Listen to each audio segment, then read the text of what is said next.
if you want to.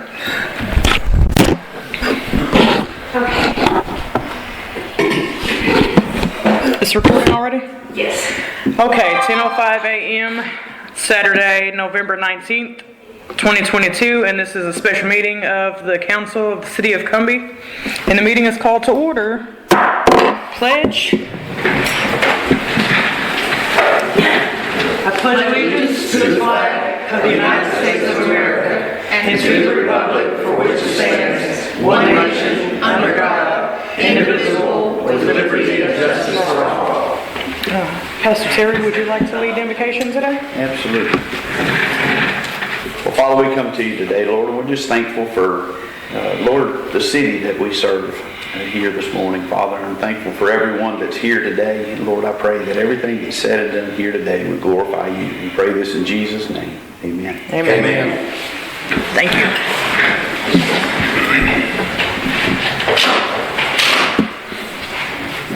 Okay, we'll establish a quorum. We have Ms. Duckworth, Terry, Wayne, Allie, and Catherine are all present. We don't have a sign-in sheet, but presentation by citizens. What y'all want to go ahead and do? He's on the agenda to give a presentation for the audience. Why do I always get started first? Well, because presentation by citizens is first. Okay, I would like to thank the mayor and the city council for letting me speak today. Okay, I know it's just been 4 days since I was here. I have spoke with most of the people in and on Commerce Street, and all agree something else is going to have to happen before the speeding on our street is slowed down. Excuse me. I want all of you to understand that we can tell if a police officer is within a mile of our homes. And I am telling you, there hasn't been one there for over a week, except when I went to my great-grandson's lunch at the school last Thursday. So we, people of Commerce Street, have decided we need to ask for help from somewhere else because we're getting nothing from the city. Lots of us know other sources. We are very disappointed in the city because it looks like you can't control your police force. And in closing for just this part, this is notes from all the people that live on Commerce Street. I just put it on paper for them. And I say in closing, well, let me just go ahead and give you the peaks time. 6 to 9 in the morning, 11 to 1 around noon, and 3 to 7 in the afternoon. And sometimes it's all day long. And I'm gonna, this individual is an individual that would just like nobody to know who they are. I realize that if you don't live on Commerce Street, you don't fully understand how stressful it is to have as many cars, trucks, and 18-wheelers speeding past our homes daily. But it's getting to the point of ridiculous. I'm not sure what needs to be done to slow cars down, but I am sure that if red and blue lights were to be seen in their rearview mirror, it would slow them down. We as residents of Cumbie Street are just asking for you all to see our side of the situation and help us.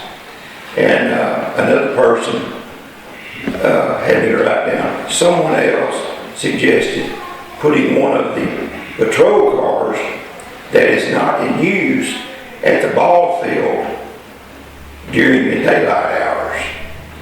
And I'd like to thank you guys for listening to me today. I know it's I'm preaching the same old thing every time, but I'm going to preach it. Somebody's got to say it. Excuse me? Somebody's got to say it. Yeah, I've been voted to say it for the resident. It's not for me. We're not trying to make anybody mad, hurt anybody's feelings, or get anybody in trouble. We just want some representation. You just want to be heard. You just want to be heard. Thank you, Mayor. He has his 3 minutes, Dan. This gives me a problem. I got a stopwatch now.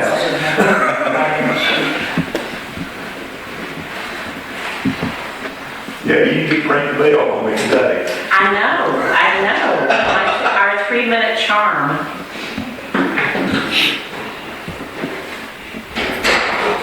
I know the first time I was up here when Doug was still up here a few months ago, I heard the bell when it went off, but I didn't know what was going on, so I just kept on talking.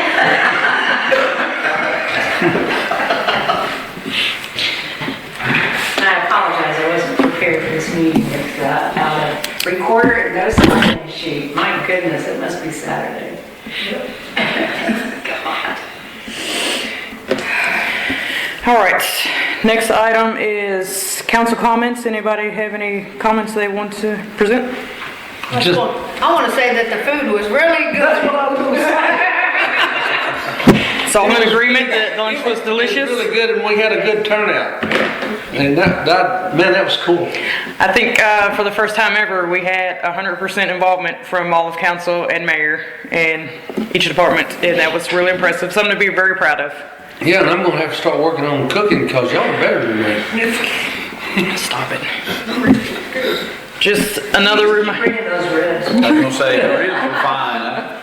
You ain't got nothing to apologize on Let's that. go for his hand. We have to sell those ribs.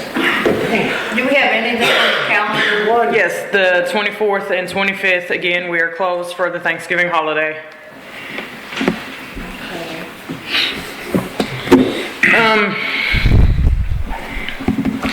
I attended the school board meeting Thursday night. They were presented a kind of a progress report from HWH and all the engineers and contractors involved in the new build. They anticipate concrete foundation and buildings by next month, January 5th at the latest. And they said once the foundation is done, they are rocking and rolling, and they fully anticipate the next school year starting in the brand new buildings. Cool. So that is excellent. They're trying for December 17th, a walkthrough. That's a Saturday. They're gonna open their meeting in the high school around 8:30 and then move out to the grounds. I've asked to be invited if anybody else wants to show up and just kind of walk around and check it out. Now, when is it? December 17th, early in the Remind morning, me. Just early in the remind morning me. on a Saturday. I like building, so I'd like to go see it. Do you know what time? The school board is going to meet in the high school library at 8:30 to open their meeting. And there will, basic consent items and quorum and everything else, and then they will just walk across the grounds. And they're gonna stay convened into their open meeting as they do the walkthrough. So, Can I ask a question? Yeah. We were saying in the last meeting that a grant was approved and they're taking pictures. Can you explain that? it's not approved. Okay. It is in the process of getting approved. Okay. And it is the CDBG grant that Ryan Horn had been working on all of last year. The phases are nearly complete. He did the application, the paperwork. Jake McAdams had been here and on the phone several meetings, and he is actually from the Grant Foundation itself. He has been out and done his part as far as before and after pictures and just inspecting the grounds. This guy that came on the 17th was Mr. Darrell Dean from the Texas Department of Agriculture, and how he explained it to us as we walked around was if he was here on site taking pictures, it's pretty much a done deal. So what happened? What are they upgrading? They are redoing entirely our wastewater treatment plant. It's a $350,000 grant the city has to match. Plus- Come up with $17,500. Plus the road, isn't You it? know how we're doing that? Aren't they doing the road also? Dudley has done most of the work to the road already. Okay, well, I'm glad to hear that. I went out and took a few pictures on the mayor phone. And it's just not something to be admired out there at all. Yeah. You got more pictures? Is that it? There's just a couple. Amber, can I make a Yeah. this? I would like to see, and which I know I have no authority on which roads get fixed first, but the road down by the school is in terrible condition. And I'd kind of like to see it fixed first. I mean, you know, they are our future. The one that runs in front of the school to the service road? Yes. That's the one I talked about the other day that Joe Price was coming out to do over Thanksgiving break this coming up week. Yeah, if you turn on Green Street, there's a hole you can probably put a Volkswagen. And, you know, there's no sense in people coming to pick your children to have to damage your car. That is true, and a big area of concern is if you go over the tracks to the service road, when they were digging out those ditches, they clipped the asphalt with the tractor and it took out a huge portion of a very narrow road already, so we have very small section to even pass through anymore. What is that big building they built out there? That is a billboard fabrication house. Okay. So that's tax dollars we're going to be getting soon. It's not in city limits. I don't I think was it's in gonna city say limits. that, I don't think it's in the city limits. It's not in city limits. Yeah. Are they interested in being? Billboard, I'm sorry, the billboard house. No, not the billboard house, right past the Big school building. where they fabricate the billboards. They're gonna manufacture there. Are they interested in being annexed? I don't know that they've ever been asked. Well, I'll ask. There you go. I believe you. Any other council comments? None heard. Moving on to the consent agenda.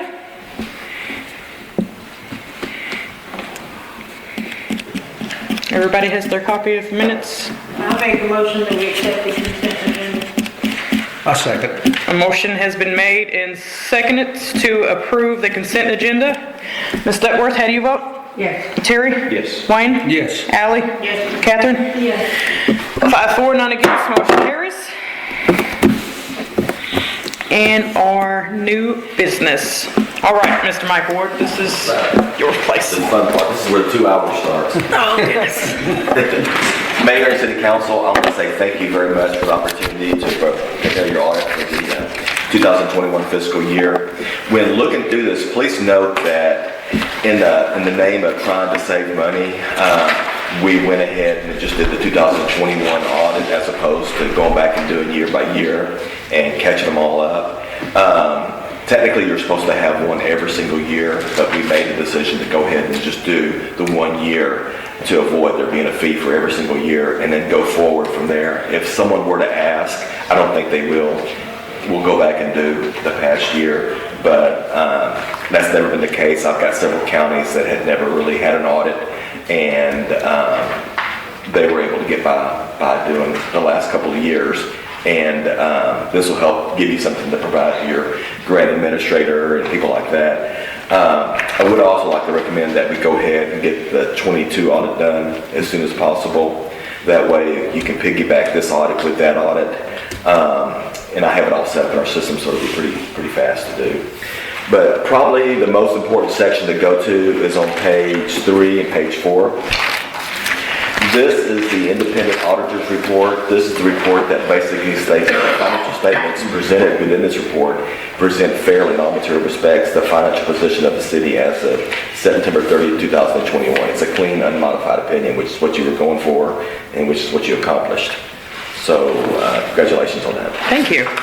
The next section is the management discussion and analysis. It's usually about 3 pages longer, and that's because it has some historical trend data. I didn't do the audit for the previous year, so I didn't feel the need to go ahead and put trend data that wasn't audited within the report next year. There'll be a comparison, side-by-side comparison of the balance sheet and the income statement to provide to you. It basically kind of summarizes the activity. I'll go through the actual financial statements and do that myself. That's the fun part. for me. Page 11 through page 14. These are the financial statements that you're probably not used to seeing on a monthly basis. And the reason that I say that is that these are the government-wide financial statements. This takes the financial statements that you prepare internally and converts them over to where it looks like a business. And what I mean by that is that it basically, large expenditures for capital assets are being recorded on the balance sheet as an asset and depreciated over time, whereas on what you normally see, they're expensed, kind of the cash flow method. Also, debt is recorded on the balance sheet as a long-term liability as opposed to simply being paid and expensed, which is what you're used to. So these first set of financial statements were required to prepare for you. And I like them because it looks at the city as if it were to be a business. It kind of gives you something that you're used to seeing, and people on the outside that are used to seeing. And it gives you everything. It tells you what you have and what you owe and what you have left over. But bottom line, at the end of the day, what really kind of distorted the numbers from what you probably expected was the fact of that, is it Centerpoint Energy? What's the name? Constellation. Constellation Energy. I went ahead and added that obligation onto your balance sheet with the expectation that you're going to start paying that in this fiscal year. I hate that you had to have that situation, but there were a couple places that had the exact same scenario, kind of a shock. But I went ahead and put that down as a notes payable on your books, which kind of brought down your fund balance some, your unrestricted fund balance. But at the end of the day, bottom line, your total fund balance of both the business side, which is your utility fund, and the governmental side is about $1,183,000. Of that, almost all of that is related to your fixed assets that you purchased in the past. It's accounting for how you spent those funds in order to bring on fixed assets. There are some restricted funds, about $110,000 worth of restricted funds, mainly for your debt service, your court use, and what you had in the seizure fund, leaving you with a deficit of about $144,000. That's the unrestricted portion. I will say from that is going down, and if you continue in 22, which is kind of why it would be nice to go ahead and get 22 done as well, because it'll show that performance and that growth. It doesn't sound like growth because you have a deficit and unrestricted. Overall, you don't, but within that one category, you do. You have grown your cash. You're sitting with cash at about $250,000 in cash at this point in time. That's a snapshot picture of it. About $140,000 is restricted for other purposes. About $111,000 is unrestricted. Something else that I noted, you have cash that had been depleted in the past. I remember looking back at 18's audit, it was starting to be depleted for water deposits. That was being depleted and used for repairs and maintenance. That's been brought back up to, it's not up to the $32,000 that you have outstanding, but it's, I think, $12,000 at this point in time. So every category that you look at has grown, and you would probably not even, I know you wouldn't even have a deficit situation if we hadn't had to put on that stupid Constellation debt obligation. But it has to be on the books because you've signed the contract to actually pay for it, and you're going to pay for it over time, which is good that it's going to go away. But I mean, there is some huge progress that's taking place. Just, page 13 and page 14, this is the statement of activities, which is like an income statement. And remember, this is the business way of looking at the city. So it's going to have some expenses that you wouldn't normally look at, like depreciation expense for the assets. But you can see where overall you had about a $443,000 change in that position. That's like net income. Most of that, about half of that is related to some grant proceeds that you received from the water and sewer that were actually expended and utilized, and the assets were capitalized. So that kind of bumped up your fund balance some, but any way you look at it, it still bumped up your fund balance. So I'm looking at next year, if you continue on with your reduction in expenses like you have this past year, and you continue watching the money, to have a positive fund balance overall, all three. Because really, at the end of the day, the governmental side is the side that has the deficit, and the bottom line number is about 3,718 negative. So it's almost a break even. So it's showing some growth, and you're really doing a good job as far as catching up from the situation that you were in the past. I mean, the big forensic audit and the obligation for the energy company and all that kind of stuff kind of kicked you in the seat of your pants, but you are growing, and you're taking care of it. And number one, your records are in a whole lot better shape. Even I helped Conway prepare. When I was buying their firm, before I even knew I was going to buy it, I was helping them prepare your audit. 2017, and things were in a huge mess, and it was just almost impossible to look at. Here, everything was really clean. We did hire an outside person to come in, and she spent a couple of days looking at your general fund reconciliation, and she got it to the penny. And I've made those entries on here to where it recorded everything. So other than that, everything was just really in good shape. You have the records. You have, when I ask for something, you provide it. I think you've emailed me everything that I can think of. I've never had any issue. So you are growing, and it is a much better situation than it has been in the past, even though it is a slight deficit this year. Now, look, that being said, talking about the government-wide financial statements, what's next are the governmental financial statements. Those are the financial statements that are similar to what you're looking at. And the reason that they're different is if you were to buy a lot of infrastructure improvements or a new vehicle or something, it wouldn't be capitalized, it would be expensed. If you were to bring on debt, that'd be recorded as income, like an inflow. It's basically a cash basis way of looking at what you have. It tells you what you really have available in cash and fund balance to be able to operate into the next fiscal year. And with that being said, that's the big difference. Your balance sheet is a lot smaller because of that. No fixed assets, no debt. But you're sitting with about $185,000 worth of total assets. Again, about $120,000 of cash. And this is just the general fund. You have about $130,000 in liabilities. But at the end of the day, you have a positive fund balance of about $19,047. Of that, most of it is related to the restricted portions. There is a seizure fund. Is that seizure fund going to go away? So once that goes away, that's going to eliminate most of your unrestricted fund balance. It may have gone away in 22. It has. And then that restriction will go away, and that will pump up your fund balance again. But at bottom line, you have a $19,000 fund balance in your general fund, and you look at it from a government perspective. Remember, the government-wide perspective, it was negative $3,000. So it's a little bit different, but not much of a difference. When we say the seizure fund has gone away, we mean it's been spent? They purchased a vehicle, and as was decided when we did the budget of 22-23, we're utilizing those assets or the funds that are in the seizure fund for tires and auto maintenance for the PD. Okay. It will help. The It'll big bulk help. of it went to a purchase of the vehicle. It helps balance the numbers though. Well, it basically takes it out.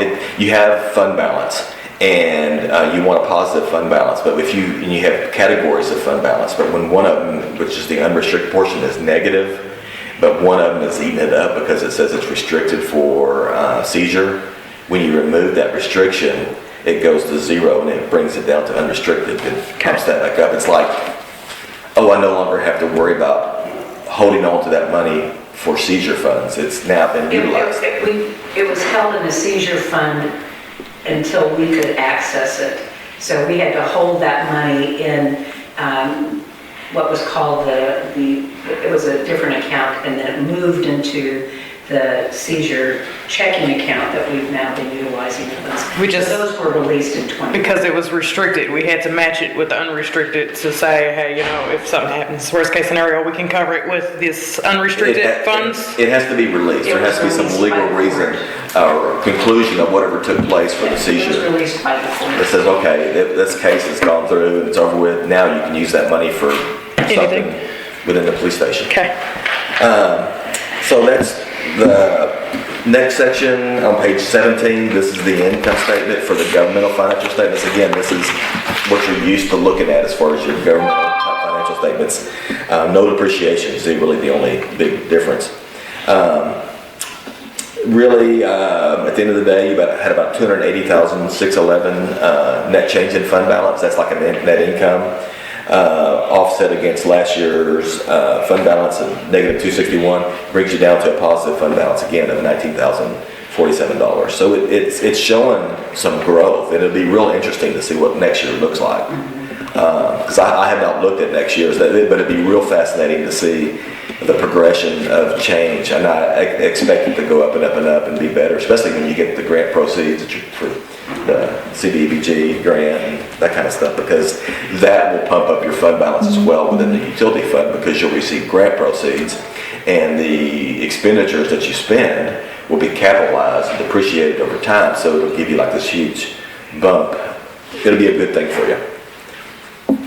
If you ever want to go home and understand the difference between those government-wide financial statements, which are looking at the city like it's a business, and the governmental financial statements, page 16 and page 18 show the differences between the two. For the most part, it's depreciation, which is not on one but is on the other. It's capital assets, which are on one, not the other, and a few other little small items. 1920, these are the 21, these are the business utility fund financial statements. These were already presented within the government-wide. There's no difference between governmental and government-wide for business, so they're basically exactly the same. Really the only thing to note on this is that's material is that you're sitting with about $164,000 of current assets, of which all but $29,000 is cash. But the bottom line, you're sitting with a net position or a fund balance of $1,187,000, of which about $74,000 is unrestricted. So there's a positive number for you. Now, page 22 to the end of the book, these are the ones that are real small writing. I'm switching over to a Word format as opposed to an Excel format. Usually I put it in small writing because it tends to eliminate questions at the council meetings. I'm kidding, because it's so small, but I realized the other night when I was preparing this that I can't even see the numbers anymore. So it's really a lot of basic information. It tells you the difference between those two methods of accounting that I try to explain, but it gives you the details on that. It tells you what's restricted and what's unrestricted. The most important section to go to, which is anybody that looks at your financial statements to go to, will be on page 30. And the reason that they go to this is because it tells you what you owe and how long you're going to have to pay to eliminate that. And basically it shows from page 30, it shows that you had $480,000 left on your bond. I'm sure you made your payment for 22. And then the bottom, I went ahead and added another one. I called it contract payable, but this is dealing with the Constellation New Energy agreement, where it has $135,000 that you owe and that you're going to pay over the next 64 payments, I believe. 64 years. I think it's through 27, and 27 it should be paid for. Yeah. But really, I mean, that's what kind of distorted your numbers a little bit, having to add that to your books, but you do owe it, you do have an agreement, so it's fair. The only other thing that's left over is your pension liability is almost nothing. I think it was like $10,000, so it's very manageable. I have some places that it's really big, so that's something that's not worry about. So I really, at the end of the day, my biggest quote is to say that you're growing, things are looking better than they have. It's just going to take some additional time and some additional effort to be able to continue in the same direction that you're going and build up your reserves and get some grants and do some improvements, and before you know it, some of these debts will go away. The only thing that I've seen from doing audits the last couple of years that's kind of surprised me, and luckily it hadn't hit you, is we have a couple of them that sales taxes, where an entity in town, this was this was in Van, Texas, and this is an oil company that was sold, and they started protesting sales tax that they had paid in the past. And that's something that you probably don't have to worry about, but it's something that you ought to kind of understand is they come back and take money from you that they've given you in the past. So hopefully that never happens. I don't see that happening here, but that was something that I found interesting. I kind of like to point that out to people because it's something that I've learned over this past year that has happened twice, where substantial amounts of money are being pulled from that. So that what I'm saying is that Constellation thing is just something that happens, and you just have to deal with it. But at the end of the day, it's a lot better. I'm glad to hear that. Yeah, I mean, it needs some work, it needs some improvements, but you can't do that overnight. And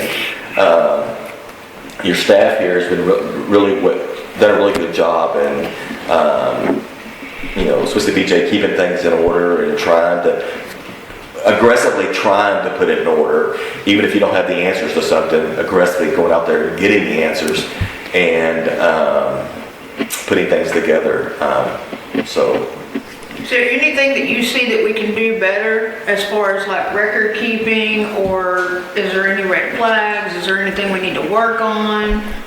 You're just going to have to continue to grow the little things that have deficits. That's the utility deposits. You're going to have to kind of build that back up. Technically, you don't have to have a separate bank account for those deposits. You do, so that's a good thing. And you can offset your regular cash as long as you say, hey, this is restricted, and put it on the balance sheet as a liability for your water deposits. But you continue to build that up. I've given you a person to utilize to help with reconciliation issues. What I have found from doing this, the number of years that I've done this, and even when I was with Halliburton and looking over some of the books of their stuff, when you can have a nice clean bank reconciliation for every single account, and you feel confident that you spend hours looking for that one penny or whatever it takes to get that thing perfect, everything else just falls in place. And what I mean by that is because you guys can look at the bank reconciliations, and if you can trust them, you know what checks are outstanding, you know what's been spent, and all that stuff that, if it's reconciled perfectly, has found its way into the right accounts, or at least it found its way into accounts, income or expense, and you can trace it. That's the number one most important thing, is to be able to count those bank reconciliations. The number two thing that I've noticed, and I'm not saying this is your city at all, I've had several places this year and last year that people were stealing water deposits. People would come in. There was a city that had a lot of rent houses where people were coming in all the time paying $150 to move from this house to the next house and redoing people were just stealing that money like crazy. That's something to always look at. Always look at, no matter who or how much you trust. Just because I say that I've seen that a lot this year and last year. Yeah. Times get tough when people get desperate. Yeah. Yeah, Make decisions. So it's nice to put things in place up front, especially when you're hiring someone new, that you can go ahead and put controls in place up front to be able to see what's being done and when it's being done, and be able to just make that person realize that things are being watched. You're being watched, they're being watched, everybody's watching one another to keep everybody honest. And because people do dumb, stupid things, and it's nice to have things in place to say, oh, I'm not going to make that dumb decision because one of those dumb decisions, stealing water deposits, can put you in jail, put you in the newspaper, and I've seen that happen several times this year. I think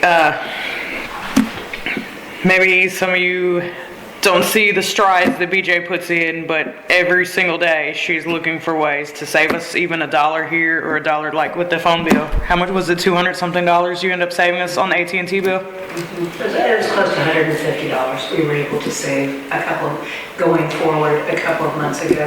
And so that's just funds that we can utilize to pay off or put towards our reserve, because our reserve is. Well, she's a numbers girl.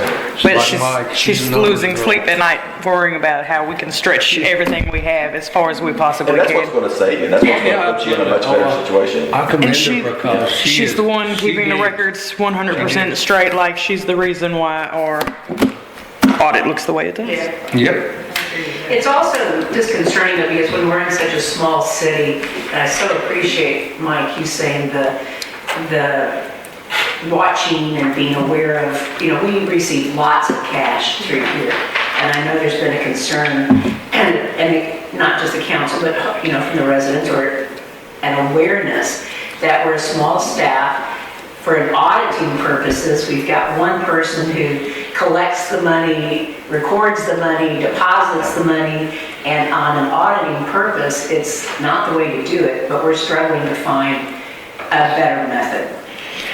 You just have. And our court side, it's the same way. I have thought on that a little bit, and I have worked in accounting and bookkeeping, and I've worked in customer service, and they all had a common system as far as like opening at the day and closing at night, and that's recording, having like a set balance that you start with in the morning and recording the notes. Yeah. We have this many tens, we have this, and just making sure you exclude the deposit at the end of the day and make sure that that starting balance is true and accurate and the deposit matches what you collected for the Having day. another person go in and look at it as well, to double check it. And if you can institute that, and even have them check you sometimes. And that way Full circle. I would like to keeps set something like everybody, that. no one's insulted because they're being watched. No one's, that's the most important thing too, is you don't want to insult someone. Well, But to if me, you- it seems like it's help. It helps, like, hey, Amber, we need to look at this. you just have to. I do mean, it it's just because something you commonly do. As sweet as somebody has a sweet- crisis. Yes. It happens. I mean, I've seen it a lot. It's just bizarre that you can't look at someone and tell that that's happening. And it would be really nice to put something in place to. I would be really proud of you if you could get something put in place, because at some point you're gonna be gone, we're gonna be gone, you're gonna be gone, Yeah. she's gonna be gone. Whoever takes over needs to have something that double checks them, you know what I mean? As kind and honest as I feel that Debbie truly is, I have heard from more than a few customers that she struggles with counting change back.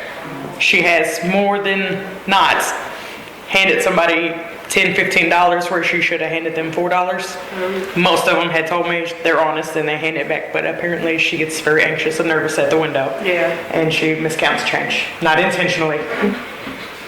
So if you can figure out some way to get that balance, opening and closing balance procedure. And maybe set in. We actually have a petty cash, the cash drawer. That cash drawer should be counted at least once, twice, or 3 times a week. We're down to doing it once a week, but perhaps changing it to every night, which is where we really should be with it. 4:30 you stop and you balance the cash drawer. Yeah. Every day it's a process, it's a procedure. I would also like to enforce the use of calculator. Yeah, and she has a calculator. Like a change, you know how the restaurants do, like, oh, the customer gave me a 20-year change, pops up on the screen where she doesn't even have to make it obvious that she's calculating the change. I bet we could drop down an app for that. I bet we could drop. We also have a councilman's computer that's not being used. We could put the laptop up at the window, up at the utility window, drop down an app for, receiving and reconciling money. So I think there's. Would you like to donate your laptop to that purpose? Okay. Absolutely. So those are just some ideas for right now. That's great. I think that'll help, And it's the it'll help same thing- tremendously. Same thing with me. It'll It's the help same tremendously thing with me. I mean, I'm tracking cash. depositing, Well, I was gonna you know, say, I'm it's a reconciling load off all the brain. accounts. I'm taking all Think the money in that the other departments are reporting, and at the end of the day, I'm giving you your report. So it's full circle here as far as having a clear audit trail for any, because there's 3 people here. And as much as, you know, if you don't trust me, you shouldn't have me here, there should also be methods to walk in the door at any point in time and you say, hey, show me this and let's see how you're doing it. We need to speak with Miss Wadey also and see her policy as far as accepting cash or not. Some clerks choose to not, City but of Lonoke doesn't even take cash anymore. we didn't for a while. Yeah, that's really nice. If you can get away with that, that's really nice, because that nips that in the butt real easy. We had to make a difficult decision when we had people coming in with very large cash payments Yeah. towards citations, and we needed to process those payments, but she may want to not do cash. Yeah. But if she does, we could also set something up on her side too to, does she have a cash drawer on that side? No. No? The one cash drawer is used. And it's only made for change. There's never a mix of funds, if you will. And then any money that is received at court side is put in the vault that night until it's deposited. We need to create her a cash box separately on her own side, if she wants to do cash business. Yeah, I mean, it's hard to have somebody come in and say, I've got $1,700, I'm going to Yes. pay you, pay on a ticket. And they're from And if you Arkansas. send them away, they are not coming back. See, They're from that's the Arkansas, thing they'll we never have drive here. back. We're on the interstate, and people will get a ticket, and they'll come in and they'll pay cash money. Well, if they leave, they're not coming back. They're not coming back. I mean, it's as simple as that. And I have never had, I don't have any cash. This is my wallet. I don't even know where you go to get cash. everything's My going. son's in Canada, so I had to go to the bank and get cash, mail him $1,000 in cash, in Canadian money, but that's only cash. I remember, that's funny that someone would have $1,700 in Well, cash. see, I buy and sell old cars and trucks. I rebuild old cars and trucks. And so I deal with a lot of cash. I mean, I just finished a job and I went to an auction, $20,000 cash money. Yeah. I mean, they have a letter of intent with you when you go. will not take a check. They will not take a Yeah, certified that's check. quite smart there. I mean, you know how old car people are. They deal in cash. The world is You got changing a though. Mustang. You got any cars that life? We would like to go ahead and schedule Mike to come back and start and complete our last fiscal. I would also we like ended our that. Fiscal year, September 30th. I'll give you a list of everything that I need, and if Really you put like it to together, get that going.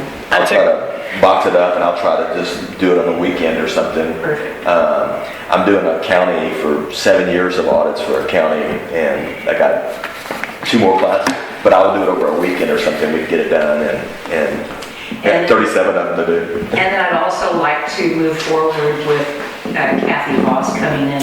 She was the lady who came in and helped us reconcile the general fund. We really need to separate the city accounts. Everything flows through one checking account and one book, which is the city, whereas it really should be separated out into water, wastewater, court, virtually 5 different businesses, if you will, for accounting purposes. And that's never been done in Cumbie.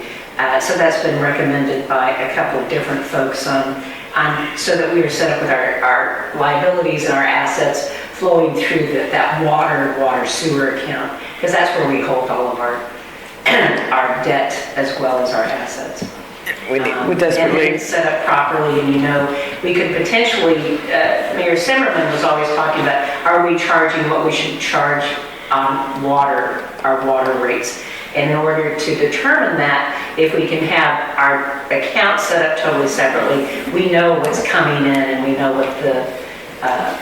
what is it costing the city. It's not just costing the city water and your staff, it's costing for repairs and maintenance and your meters and all of that needs to be flowing out of the proper accounts. So I'd really like to propose we do that at least by the beginning of next fiscal year. and hand in hand Process it now. with that is a need to also have maintenance, separate his expenses and labor and supplies as he's doing work orders and turning them in, that this much of this went to sewer line, this much of this went to fresh water, or this went to streets and road. Like, he needs to separate his expenses instead of, oh, everything is maintenance. Everything is a maintenance expense. And I'm going to be pressing him soon to do so. Good. He's going to press back, but we're going to do it. Okay, so this is an action item. Do we have the authority now to make a motion or not to approve him to do the next year? If you want to, first off, I'll get you the engagement letter. Approve this?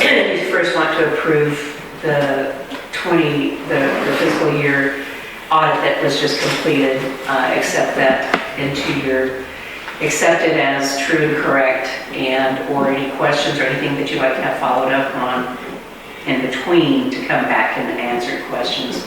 And then we'll get a resolution to have him. He is set up as our auditor for the next 5 years. Okay. Should we wish to proceed. But I have to give you an engagement But he will letter. give us a new engagement letter each and every year. Okay.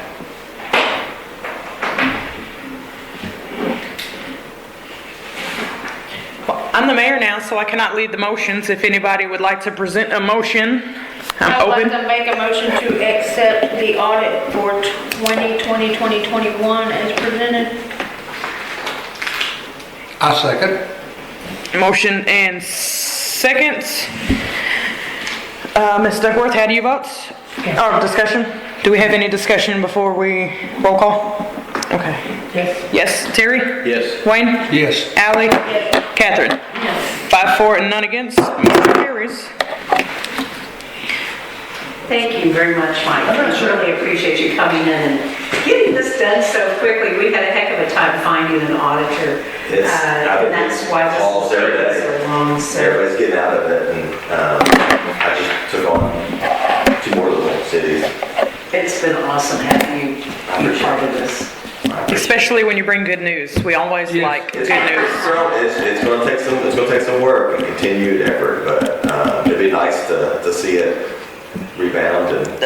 I'm excited about the wastewater thing because that would open us for tremendous progression, tremendous growth, keeping us right along. All right, thank you guys very much. I appreciate it. Thank you, Mike. Little brother? Nice meeting you. Come back. It was Come wonderful. back anytime. What kind of car you got? I got, my pride and joy is a 67, 68. Department of Transportation, fix the roads. Yeah, just a lot of that kind of stuff. Okay. Most of it's been the I'm utility interested in writing the senators or whatever we have to do to request money for us. Let me look at some of my ones this year and see. Yeah, I understand that some- there's a surplus due to the increase in the cost of gasoline. Mhm. There's that fund, and then there's the what is it, PPL, the prepaid retirement program or something, the debt was forgiven. Yeah, the ARPA Yeah, funding. And, yeah. I'll look and see that. I know a lot of the counties got the ARPA funding and some of the cities got it. We'll see. I'll look and see some of the ones. I'll keep an eye out this year as I go through them. And When could I expect a response from you? well, let me, because I have not done all but a couple of them so far. I'm fixing to go on road and do a bunch of them. But give me some time to go through some of the cities, and I'll just be on. I'll watch because I don't know which ones have what grants this year. Most of the ones that I know of, like Dangerfield and Mount Vernon, are getting grants for the sewer system or the water system. But We have That's what we our need. grant. We really need that. We have an American Recovery. Let me see your packet. I'm sorry? I lost one of my papers. yeah, Let me borrow your packet. For water. It's awful water. The application for Taisha. Do y'all have it? let me look Mine is gone. at Mount Vernon and see what they got. I know they got a sidewalk grant. I'll give them a call and I'll get with you to tell you which ones. It's not here. I'm trying to think of one that was getting road stuff. I'll have to just go to each one of the cities because I have not even started going to all of them yet. I mean, I got 37 of them to go to, and each one of them is different. Each one of them Have you read it? A new project going on, and when I come. You hold yours. I'll borrow one. I'm gonna borrow one.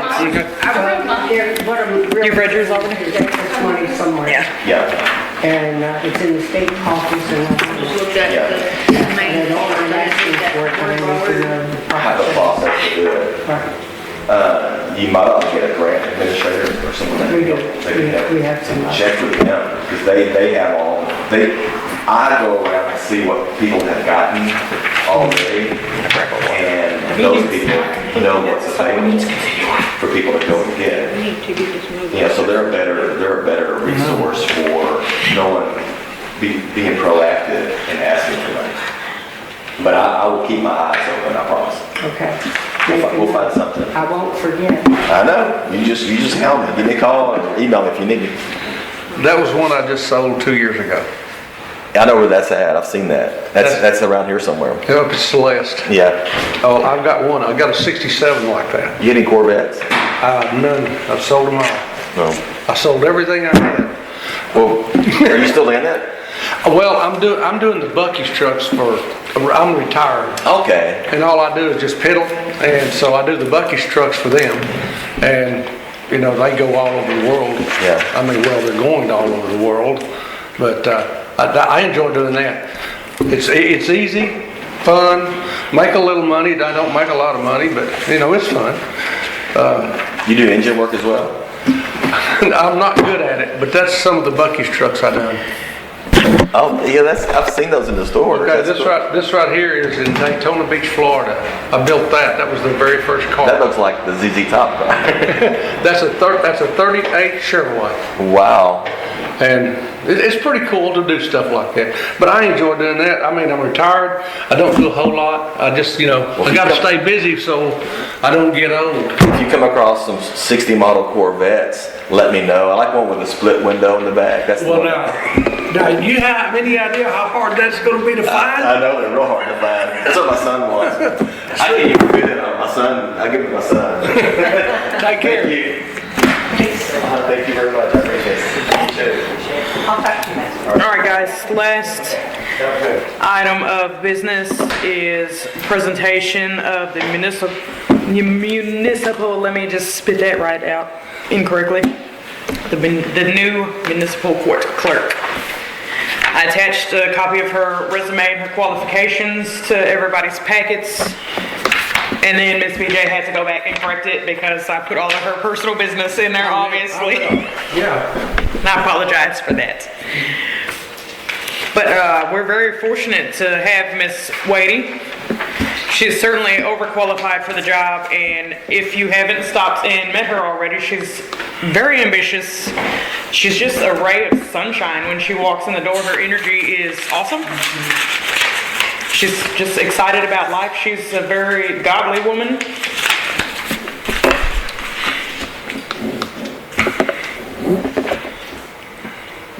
Well, I liked her. She seems very, She's efficient. she's business, and that's cool. That's what we need, is business. So what do we need to do? Nothing. I'm just presenting cool. her to you guys.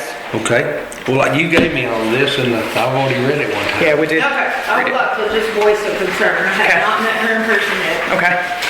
Okay, so her longest job, her whole life has been 5 years. So I'm looking at her employment. She had 5 years as a recreation specialist, and that was the longest time ago job, right? So she's had a 2 year, a less than a year, a 3 month, a 3 year, a 2 month, a 1 year. She was out for 4 months unemployed, and then she worked for 2.5, almost 3 years, and another 1 year. So just looking at it, job hopper jumps out to me. I don't like that because I look for that when I hire people at work. If you go back to the very front page, Ally, and I appreciate you mentioning, and that is always a concern, I think, as well, with people moving frequently from job to job. The two jobs that are listed on the front, the chief court clerk and Delta County, those are actually combined. The justice of the peace stepped down, and she stepped into that role for the past year. So those were actually the chief court clerk. She was asked to then step into that role of justice of the peace in Delta with changes they had internally in their infrastructure and the stepping down of the justice of the police there, justice of the peace there. And they have a new justice of the peace who's been elected, who's coming in, and her preference was to go back to being a court clerk because that was her preference in jobs. Right. So if you look at this, this is actually, just FYI, it's February of 2019 through the end of December of 22 is all combined in the same. It's still not very long. In the same one. That's less than 3 years. I mean, It's that's not just a right. concern. We have sat down and talked to her. I went over this with her in surgery recovery. She was open about issues Yeah. and having to have like emergency hysterectomies and things like that. That she was in a bad place health-wise. Finally had her surgery and then was able to pursue her dream career. She spent a lot of her time working on her educational accomplishments. So did you ask her about her length of employment over her last jobs? Because that's just the biggest red flag that I see. She has a lot of experience and definitely she's smart. So, I mean, is there a reason that she like didn't stay anywhere a long time besides that first job? I mean, sometimes you just don't find a place you like or a place you fit in. I get that, but that was I unfortunately did not ask that specific question. That's my only question. And hopefully she likes it here and she does stay long term. That would be great. It's good that she's been in the position that she's been in for almost 3 years. That means she enjoys it, obviously. So maybe we're looking at a longer term career with what she's finally found. And now she just needs a home for it. So. She did touch on, some areas of the previous jobs. She explained to me that she has purchased land in Delta County and she's building a rec center for troubled youth.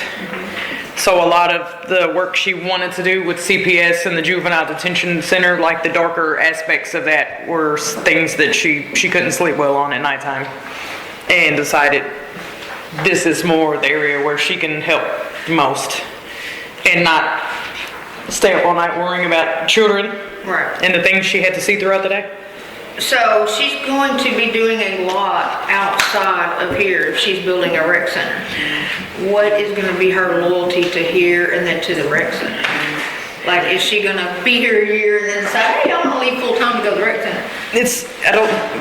From the way she explained it, I don't think it's something that would be staffed. I think it would be more like a public facility for them to go and have a place to hang out and stay out of trouble was her goal. Okay. Where's that being built at? Delta County was all she told me. Delta. She, Too bad it's not she here. lives, I know. She lives in Cooper, so Yeah. Tell her she needs to be here since she's buying land here. She should do it here. That would make it permanent, wouldn't it? But that was my only thing. I didn't ask. I just kind of looked at the positions and the qualifications and ran with it. So I do apologize. Have you had any candidates apply? We had many candidates apply, the majority who apply for positions, whether it's maintenance or court clerk or utility clerk. The majority have a background in medical, banking, young to the stage, and I mean young because of her experience versus youth and age, and fast food. Candidates that have applied for every position in every office that we've ever posted and have actually no employment history of any kind to do any job. They're difficult. They're absolutely difficult to find, particularly with the size of company and the Lack of benefits, lack of benefits, the pay we offer. the salary or the hourly wage that's offered. So we tried to put together what is a package, because you all do offer, which is awesome, the $200 every paycheck to go towards medical. So that's an extra $5,400 a year that the city puts into somebody's paycheck to help offset their medical insurance or costs. So, you know, and we do have a very, I think it's a very great benefit as far as number of days off, that, you know, it's a municipality, so we do take, and we're given all of those days off per year that generally bank. So we have, I think it's 13 or 14 days a year that the city pays for the city employees to have vacation, in addition to vacation days. So when you look at it just on an hourly basis, it doesn't look like a lot, but when you pull a package together, I think it makes it a lot more amenable to people, your good people you're trying to bring in. So did I understand you right? You said that she was stepping down from the JP because they were hiring a JP over there? No, JP is an elected official in Delta County. Okay. And She stepped into that position, but she's going back? she stepped in because the former JP resigned and she was asked to take on the role as chief court clerk. They asked her to add that to her responsibilities. Okay. And on this past election day, their newest JP was elected and will be sworn in January 1st, I think she told me, and it's somebody that she cannot work under. She will not work under. So that's why she's So wanting to she's leave leaving, there. she's wanting away from Delta County. Okay. And and with the role that we have here, I think it's, we just don't know if you need a full-time person. There seemed to be a lot of downtime in that role over the past 6 months, that it may be that this lady comes in as not as a full-time person. So I think the mayor is really looking at that and evaluating what is the need in that position at the same time. So Ty will be coming in. She'll be continuing in Delta County to finish up that role through the end of this year, and the other justice of the peace is sworn in, but then she'll be working with us, 3 or 4 days a week, I believe. Yeah, she already is willing to access things remotely and from wherever, you know, she doesn't need to be here. She doesn't want to have to be obligated to be here full time, and I think that's a huge advantage to us. It saves us money. It does. If she can do It does. And saves us a lot of room for shenanigans, for lack of a better word, that all the free time was currently allowing. Yeah. So, another question.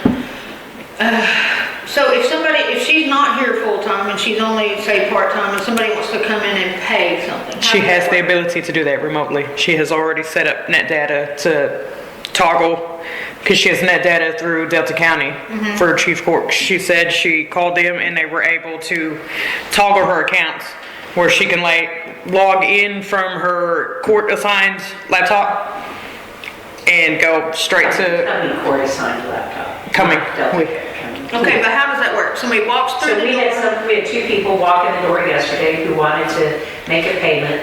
I was able to get her on the phone. She took all their information and entered it from where she was yesterday. She was waiting on a heater repairman? So she was at home waiting on her service person. She was able to log on through the county court computer, take all the information from them standing in the hallway. They gave us, I accepted their money, gave them a receipt, Okay. and we put that money in the vault. So we've got a envelope that we're putting in the court funds that come in, and before they're deposited, and then of course they'll be deposited. So we were able to do that for 2 people yesterday that came in. And in the past, we would have had to say, oh, whoops, there's nobody here, you'll have to come back. So this has been a great, That's good. it's a great method that, and I think it's gonna be a great process that we're setting up. And she's very open on, this is how I'm doing it, this is why, this is how you can jump in and help if I'm out. How can I jump in and help if you're out? We're gonna work together as a team. Oh my God, it's amazing. What a novel idea. Why didn't you say that, BJ? She's also been, like, as soon as they found out we had a clerk, of course, there was over 500 voicemails waiting on that phone for her. Oh, no, the last one never had voicemail set up. Oh, missed calls. She had waiting for her. And she's also familiar and knows Johnny Painter. They've worked together in past lives before and assignments, had a very high recommendation on her abilities as well as jobs that he was involved with her on. So we had a lot of great personal references as well as business references for her as well. So another question, I know I'm just full of questions. It's fine. So how do we pay her if she's not here but she's working from home? I asked her yesterday about this, and a suggestion I had made to BJ is when I worked at the school, when I taught at Wesley, we had an app called T-Sheets where you could log in, you had to put in your information and log in, log out, and of course there would be an admin, whether myself or BJ or somebody who could approve hey, she was actually working this time frame or not, and edit it and be like, well, maybe she forgot to clock I out. worked from home. I mean, I worked from home before with the eye situation and the snow situation, and you track it. I mean, if I'm not online or if I'm not working, then I'm not charging, but if I was able to get on, and I did a lot of the bank reconciliations because they hadn't been done in almost a year. I did a lot of that from home because at that time I didn't have two screens here, so I was able to do that from home. She mentioned a setting. Through an app and through our... Yeah, when they log into any of our systems, it would, well, once they log in, it would toggle it as this employee's active and on the clock. So what if they walk away from their computer and they're logged in? How does that work? We don't know yet. We are developing that process as we go. They're great questions, but we are absolutely developing that as we go. And she doesn't want to be working remotely all the time.